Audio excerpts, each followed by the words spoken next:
Terrorista! Fala galera, aqui quem fala é Felipe Carmelo e estamos iniciando mais um vídeo no canal. O vídeo de hoje é sobre um tema importantíssimo para o Enem, estamos na semana do Enem e esse é um assunto que está recorrente em todas as provas dos últimos anos e tende a estar nessa prova também de 2018. Falaremos sobre o desmatamento no Brasil, né? Quais são as principais regiões que sofrem com esse problema hoje e quais as principais consequências e as principais causas também. Então hoje um dos grandes problemas que o Brasil enfrenta aí é exatamente o desmatamento ou desflorestamento, os dois termos são sinônimos, que é a retirada de mata, né? A derrubada de árvores, e isso devido a N fatores, tá? Sabemos que o Brasil é um país que majoritariamente possui bons climas e muitas terras disponíveis, o que faz que a sua economia, grande parte dela, esteja voltada exatamente para a agropecuária, que é hoje o principal fator do desmatamento no Brasil. Não o único, mas o principal. Tá? Então, quando a gente fala de desmatamento, não só no Brasil, mas no mundo, os principais problemas sempre são o processo de urbanização. O Brasil já sofreu muito mais com o processo de urbanização do que sofre hoje, né? Principalmente nas décadas de 30, 40, 50, 70, quando o Brasil torna-se de fato um país urbano, na década de 70. A atividade agrícola e pecuária, que é a famosa agropecuária, que hoje é o principal fator do desmatamento no Brasil. Exploração comercial de madeira, tanto legal quanto ilegal. Construção de estradas, construção de hidrelétricas, que também é um problema recorrente aqui no Brasil. Tá? Mas como eu disse, hoje o principal fator, 2018, é o agronegócio, a agropecuária, né? Que é o grande problema aí do desmatamento, que leva ao desmatamento desenfreado no Brasil. Para a gente ter uma noção, estima-se que da década de 1970 até hoje o Brasil já tenha perdido aí aproximadamente 20% de suas florestas por conta do desmatamento. Ou seja, se tratando do Brasil, que tem um enorme território, um território continental, 20% é muita coisa. Para vocês terem uma noção, 20% do território brasileiro equivaleria a toda a região sul, ou seja, os estados do Paraná, Santa Catarina e Rio Grande do Sul, mais o estado do Rio de Janeiro e o Espírito Santo. Ou seja, tudo isso só de desmatamento, para vocês terem uma noção do tamanho desse processo. E os biomas mais atingidos hoje pelo desmatamento no Brasil são a floresta amazônica e o cerrado. Então vamos começar falando pela floresta amazônica. Estima-se que entre 2015 e 2016 o desmatamento na Amazônia atingiu 7.989 km², conforme o Instituto Nacional de Pesquisas Espaciais. Isso é muita coisa, tá? Para vocês terem uma noção, a região desmatada da floresta amazônica hoje é maior do que o país da França. Né? Então, só de desmatamento dá maior que o território francês, para vocês terem uma noção. A região que mais sofre desmatamento hoje ficou conhecida como o Arco do Desmatamento. Região essa que eu vou mostrar para vocês, como vocês podem ver logo em seguida.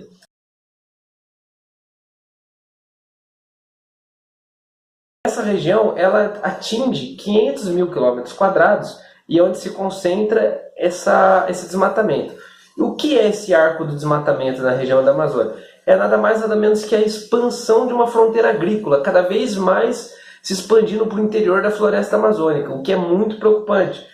Então, devido principalmente à plantação de soja, né, que tem sido o carro-chefe, ou um dos carros-chefes aí do agronegócio no Brasil nos últimos anos.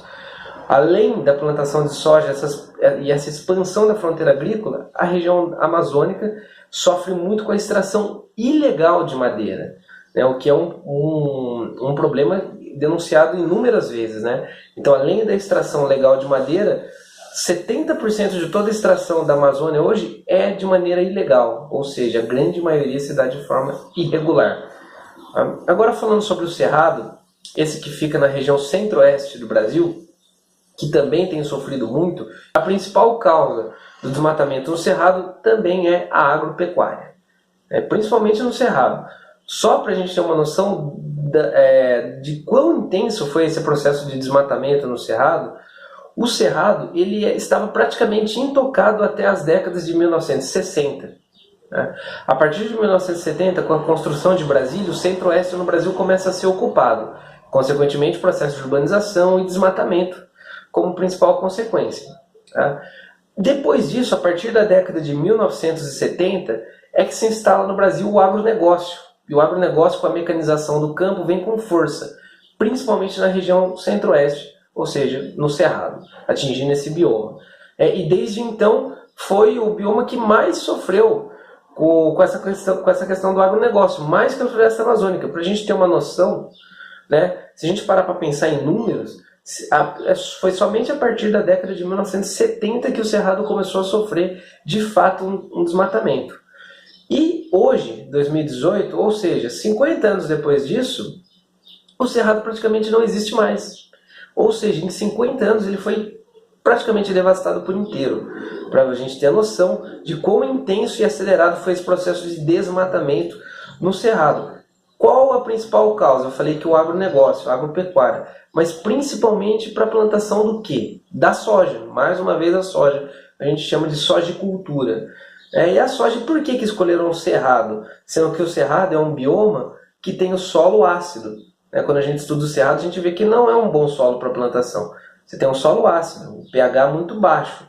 Então, como foi possível isso, né? Claro que existe um processo que chama-se calagem, onde você corrige a acidez do solo, e eles utilizam muito isso no Cerrado. Então, claro que o agronegócio se desenvolveu, hoje quase tudo é feito por máquinas, hoje quase não precisa, independente do clima, do local, a soja ela consegue ser plantada. Mas utilizam-se muito esse processo de calagem ainda, né? Para vocês terem uma noção, estima-se que mais de 2/3 do Cerrado foi desmatado.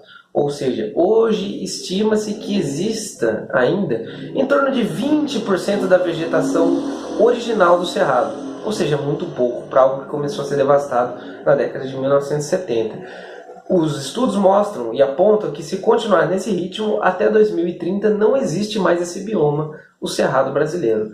Tá? Então, o Cerrado também ele foi escolhido para a agropecuária porque ele tem um terreno muito plano. E o terreno muito plano é bom para você plantar soja e é bom também para você criar gado. Então esse foi um dos principais fatores do Cerrado ter sido escolhido. Mas afinal, por que se planta tanta soja aqui no Brasil? Por quê? Bom, simples. O Brasil e o mundo, hoje, possuem um grande número de pessoas carnívoras. E cada vez mais a população come carne. E a base da ração dos animais que se criam é feita de soja. Então os porcos, os frangos, todo o gado é alimentado com ração à base de soja. Então basicamente a soja ela sustenta a indústria da carne, que cada vez mais cresce, não só no Brasil, mas no mundo afora. Tá? Além disso, o óleo de soja é o segundo óleo mais consumido, perdendo apenas para o óleo de dendê. Ou seja, é algo muito importante também para poder cozinhar qualquer outro alimento. Então a soja ela é principalmente utilizada nesses dois setores. O óleo de soja para cozinhar e a soja como base de ração animal.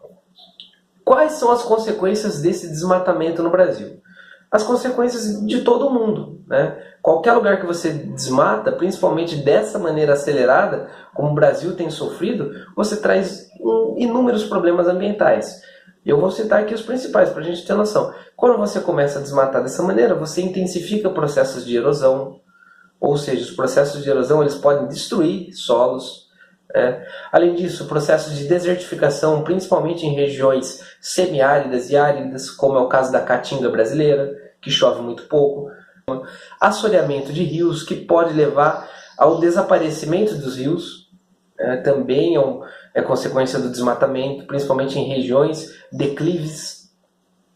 O aumento do efeito estufa, pois quanto menos plantas, menos processo de fotossíntese, mais CO2 concentrado na atmosfera, desaparecimento de espécies, tanto vegetais quanto animais, desequilíbrio ecológico das cadeias alimentares, alterações climáticas, todos esses são consequências diretas do desmatamento desenfreado e que podem vir a aparecer na prova do Enem. Bom, gente, o que eu tinha para falar para vocês hoje era isso. Com certeza o Enem vai cobrar alguma coisa ou algumas coisas relacionadas a problemas ambientais, pois todo ano cobra, é o carro-chefe dentro da área de geografia. Eles adoram problemas relacionados ao meio ambiente. O desmatamento está presente em todas as provas do Enem. O desmatamento na região amazônica ou em outras regiões, ou no Brasil como um todo, está sendo para um dos temas mais cotados para o Enem desse ano. Inclusive, muitas pessoas estão falando que pode vir a ser o tema da prova de redação. Então, fiquem atentos a esse tema, estudem direitinho. Espero mesmo ter ajudado a todos. Um forte abraço e até a próxima.